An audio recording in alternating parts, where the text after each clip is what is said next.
You got a beautiful chin. You got beautiful skin. You got a beautiful face. You got taste. You got beautiful eyes. You got beautiful thighs. You got a lot without a doubt, but I'm thinking about blowing you out. 'Cause you won't stop talking. Why don't you give it a rest? You got more rabbit than Sainsbury's. It's time you got it off your chest. Now you was just the kind of girl to break my heart in two. I knew right off when I first kept my eyes on you. But how was I to know you'd been my heroes too? With your incessant talking, you're becoming a pest. Rabbit, rabbit, rabbit, rabbit, rabbit, rabbit, rabbit, rabbit, rabbit, rabbit, rabbit, rabbit, rabbit, rabbit, rabbit, rabbit, rabbit, rabbit. Now you're a wonderful girl. You got a wonderful smell. You got wonderful arms. You got charm. You got wonderful hair. We make a wonderful pair. Now I don't mind having a chat, but you have to keep giving it that. No, you won't stop talking. Why don't you give it a rest? You got more rabbit than Sainsbury's. It's time you got it off your chest. Now you were just the kind of girl to break my heart in two. I knew right off when I first clapped my eyes on you. But how was I to know you? Hi, good afternoon. How the devil are you? I just thought I'd play that. It just popped into my head today, and I thought, why the devil not? So I want to talk to you. Today about days at Davos. And I think it's really, look, the word nationalist gets used, and it's a terrible word, right? It conjures up all sorts of nasty racism. Frankly, and people that have used it in order to push like quite nasty agendas. But I'm telling you, globalism is where democracy ceases to exist, and where power and money and everything just gets taken out of your hands, and you don't even know it because they're so much better than you. They're so much better than you. They know more. They're just so lovely. They're so kind. Yes, they've made billions. Yes, and obviously there's some people on poverty wages, but they're so kind and nice and wonderful. Just we all must kneel for the globalists. So I just wanted to talk about Davos, and I don't know if many of you know this, and I'm not going to fill you with too much stats and facts, kind of in granular detail. But let me just say this: what we know from globalism, from people that are unaccountable, that basically make a shit ton of money, buying up, for example, in California right now, going door to door or kind of rubble to rubble, trying to buy up the land. And what we know when there have been global crises is that all the money just goes up here, just goes up like that. They're often wealth grabs. Now, do I think there's one bit of me that thinks that if you were to, you could kind of go along somewhere. If I suddenly became larger than the earth, then I'd be able to go somewhere and just pick off a little lid of some sort of house somewhere. And Joe Public UK says, why am I subscribed to this crap? Well, Joe, I would imagine it's because you're a moron. I don't know. So I would take off this little bit of something somewhere, and there'd be some oligarchs in there, some people so rich and so well connected you don't even know who they are. And they would just be playing Risk with the rest of us, and they would just be looking at this sort of the next global system of feudalism where there are people. I think the WEF even says it. You will have nothing, you will be happy. So this is what concerns me. this is what concerns me, that right down the pecking order of any civil rights movement, of any consideration ever, and I say this with a heavy heart because I really don't like to think of women as so weak and dependent upon the whims of men. Um, but right at the bottom of any pecking order are women. Nobody gives a shit about us. Nobody, certainly not if you're poor. Like, you've got a double whammy there. No one really cares about children. Um, maybe it's because we don't have as much money to spend, or whatever it is, whatever it is. We are definitely expendable when it comes to other people's motives, when it comes to other people's civil rights movements. It's why black women in America, whilst experiencing 3 times the risk of being killed in their own homes, that never gets talked about. It just never gets talked about at all. It really doesn't even manage to um leave sort of feminist lips. Nobody talks about it. You're not allowed to talk about the disproportionate level of violence and risk that black women face in the United States of America. Okay. When we talk about Davos and NGOs and global enterprises that you can't vote for, you can't vote out, like they have ultimate power. The NGOs, for example, they have been absolutely swamped, taken over, parasitically invaded by men that want to promote soji or soggy, which is a sexual orientation and gender identity, which will be far more significant than sex, because then you don't have to include women. You can put men at the top of that particular food chain. And what we do know as well is when you might have a lesbian action group in, I don't know, Nigeria. And in order to get money from the NGO, they have to tick the box that says that men can be lesbians, essentially. So that's how this thing is working in other places. Again, it's all about being seen to be good when actually you have really bloody ill, like terrible motives. You're malevolent. You're a really nasty, horrible, parasitical force against women, and you get away with it because you use language of inclusion. And I refer you to my rationale for all of this and for understanding all of this. And I'm sure many of you have experienced this. That once you know something, everything fits into place. Once you know that they lie to you, everything fits into place. Once you see, for example, people like Gary Lineker talking about being on the right side of loads of issues, and then going out to Qatar, where we know that those stadiums were built by literal enslaved people, not historically enslaved, right now enslaved people. You know that so much of this is absolute bullshit. Anyway, so NGOs are completely taken over. We know that Oxfam, for example, had men exchanging food with children for raping those kids. We know that these people get involved in these organizations because there is a very, very dismal amount of accountability when it comes to what they can get away with. Anyway, so the European Union is another place where this disgusting, woman-hating shit festers. The UN, NATO, all of these globalist bodies have been absolutely consumed by this agenda. And look, whether you agree with me about globalism or not, I mean, you'd be wrong, but whether you agree with me or not is one issue. But what you do have to acknowledge is that, how do you vote for the WEF? What fucking influence do they have on my life and your life? Like, BlackRock is totally knee high in cavity when it comes to Keir Starmer. Like, I think day 2, day 3, which kind of makes me wonder what he owes them.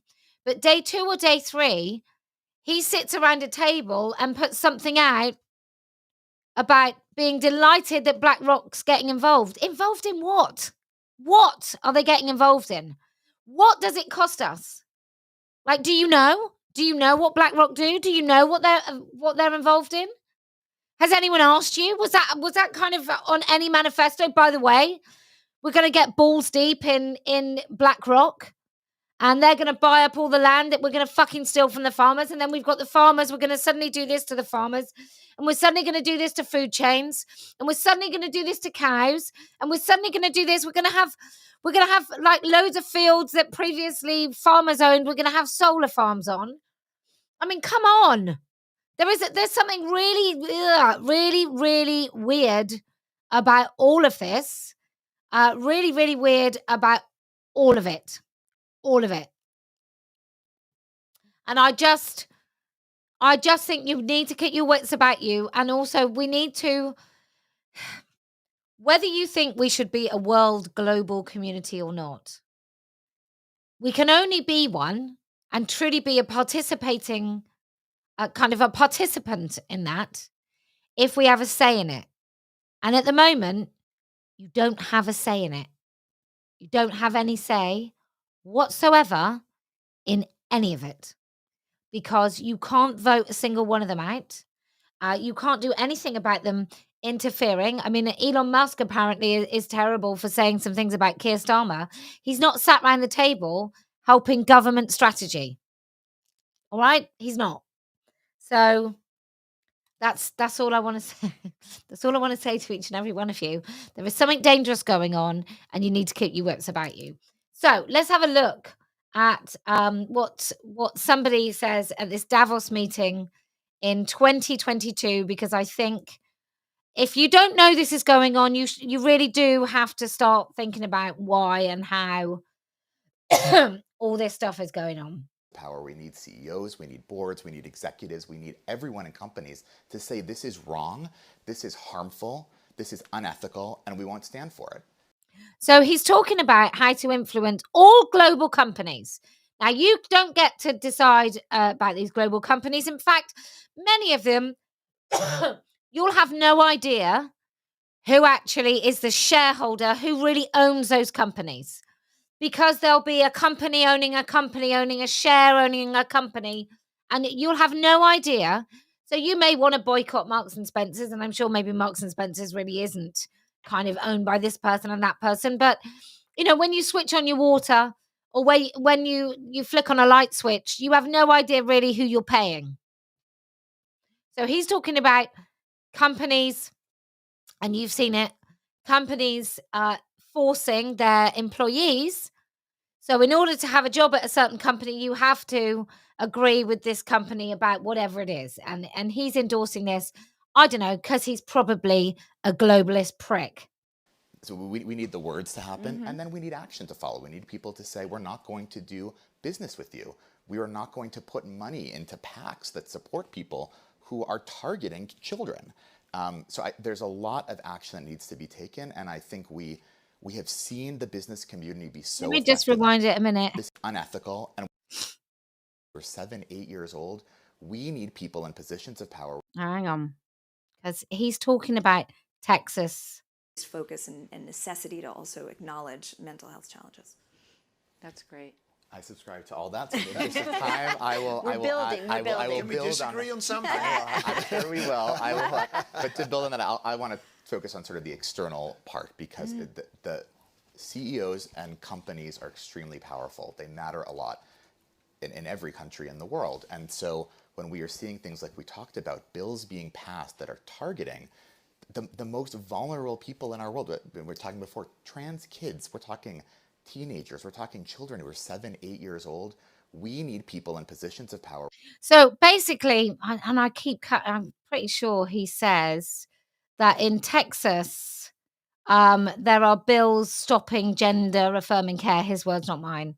And I think that you really have to understand that these globalists are pro mutilating kids.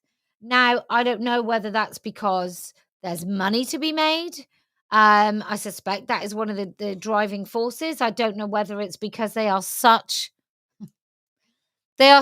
terrible people that this is their way of earning some sort of woke or progressive stripes. And what we do know of people that make a shit ton of money is they are just interested in making a shit ton of money. That's it. And if they can bend you and make you do something at the same time, then That's great, but that's not their motivation. Like, it's just not. So this annual meeting is called Driving LGBTQI plus Resilience Through Equity. With the will and the commitment to want to do something. Countries outside, it's countries where it might be more difficult. So I think we need people to commit to say we are going to make a difference. We need people to speak up, and then we need them to use their authority. And that's very complicated. It's going to look different in different places. In some places, that's going to be discussions behind closed doors that might be most effective in certain contexts. In other places, that is going to be, we will not do business. We will not do business with you or your country or the state or this jurisdiction unless you change policies. We will not fund you. We will not put political donations. So there are all sorts of different levers to pull. And if we're talking about the whole globe, I don't think it's a one-size-fits-all solution. But I hope people who are listening take away, we need to start with the will and the commitment to want to do something. The voice matters. We need people to speak up. We still don't have a lot of people speaking up. And then we need to make... I mean, this should really frighten you.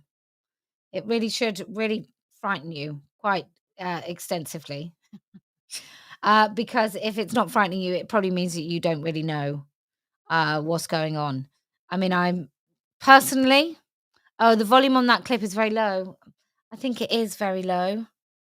So I do apologize. I hope you could hear what he was saying. He's basically saying that they can do what the hell they like and they can force people into doing whatever they want. So, okay, let's have a look at this, which is the WEF again. And this is the Partnership for Global LGBTQI. I'm just going to make that a little bit bigger so you can see it. So PGLE. Now, if you want to spend an afternoon looking at this, what you will find is some really terrifying control, like really terrifying control. And it's a coalition of organizations committed to leveraging their individual and collective advocacy to accelerate LGBTQI equality and inclusion. Now, what we know is they don't give a shit about lesbians. They don't. They don't care about lesbians and they don't care about children. And look at this. The estimated cost of discrimination is $100 billion a year. So these are the things they do. This is the power they've got. This is like, I wonder if there's a World Economic Forum. So these are the companies involved: Accenture, Best Buy, Boston Consulting Group, Cisco, Coca-Cola, Endelman, Deloitte, Deutsche Bank, EY, GLAD, Human Rights Campaign, Human Rights Watch, Johnson & Johnson, Kerry Group, MasterCard, Medtronic. Like, all of these people can just do what they like to women, and they still get some sort of tick box to say that they are pro human rights. It's really far-reaching. It's quite the same for the European Union. It's quite the same for the UN. They are all pro-trans, all of them. It's really, really frightening. I would imagine this might be one of the largest barriers to whatever it is that Donald Trump, that we hope he's trying to achieve, that all the Daves at Davos. It's very much going to be the biggest threat to women's rights globally. So this is really, really essential that you keep raising questions, and that when look, Kemi Badenoch, definitely a fan of the WEF and Davos.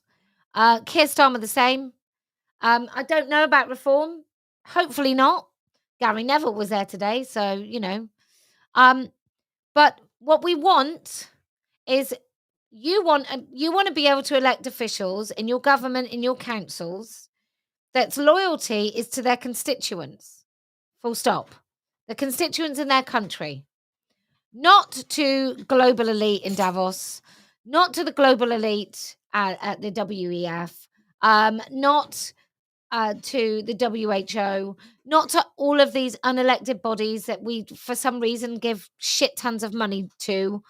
But you want someone who really wants the best for you as a constituent. And if there isn't a person, then you might have to be the candidate. You might have to be the candidate.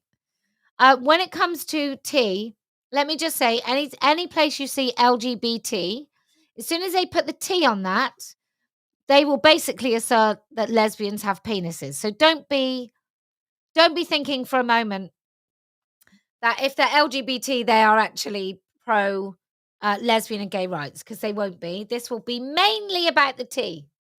And the LGB part is just a way of pushing the T. That's all there is to it. So you just have to be mindful, because that's just what people are doing right now. Is they are just, it's just dishonest. It's consistent. It's everywhere. It is so dishonest. It is insane. So just be very, very careful who you're listening to. I just want to have a quick thing on language, and I'm really pro parents, pro having babies. Have babies, it's wonderful. But I'm very anti donor and surrogate kind of conception. I don't think it's okay. I don't think it's all right for children. I think the consequences are unknown as yet. And I think anything that takes away parenting from genuine humanity is wrong. And I just wonder if that's the first place in which we started using language for things that don't mean what they should. Like mother then could be applied to a woman who bought a baby, for example. In surrogacy, in some countries, the mother is not the person who carries the baby. Even if it's her womb, it's not the mother. So that's just something I wanted to say, because often I'm accused of having a particular issue with same-sex parents, and I really, really don't. I have an issue with anybody who thinks that it's their right and duty to create a baby knowing that baby will not have access to both of their parents. So I don't make that clear. Anyway, Davos, globalism, what are you going to do about it? If you like democracy, you're not going to like the WEF, UN and NATO and all of those other unelected bodies that we can't do anything about. And if they are taking control of your politician, of your MP, then you need to start standing up against it, because this place is absolutely full to the brim of Troon-loving elites who want to just poison every single workplace, every place of influence, and want to stop everybody having equal access to sort of NGO money unless you sign up to the bullshit that women have penises. Okay, if you can speak the truth, see what's really going on, see the woods for the trees, then I promise we will win. If you can invest in this amazing Diamante poppy red hoodie, and make sure that this weekend you come to London, then I promise we will win. And do you know why else we're going to win? Well, because I never lose. For I could swim Loch Lomond and be home in half an hour. Maybe the air gave me the drive, for I'm all aglow and